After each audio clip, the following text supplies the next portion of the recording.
How to safely remove and clean your filters on your wall-mounted reverse cycle split system. Cleaning your filters is the single best thing you can do to help the efficiency of your system.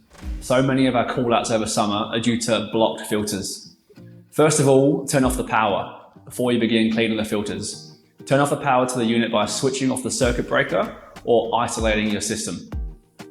Locate the filters. The filters on a wall-mounted split system are usually located behind a cover on the front of the indoor unit. You may need to remove the cover to access these filters. Gently remove the filters from the unit, taking care not to damage them. Some filters may slide out of the unit, while others may need to be unclipped or unscrewed.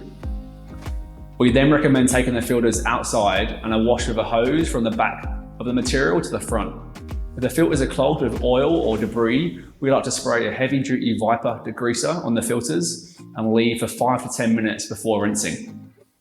Allow the filters to dry. Once the filters are clean, allow them to dry completely before putting them back into the unit and closing the fascia. Turn on the power. Once the filters are back in place, turn the power back onto the unit and test the system to make sure it's functioning properly.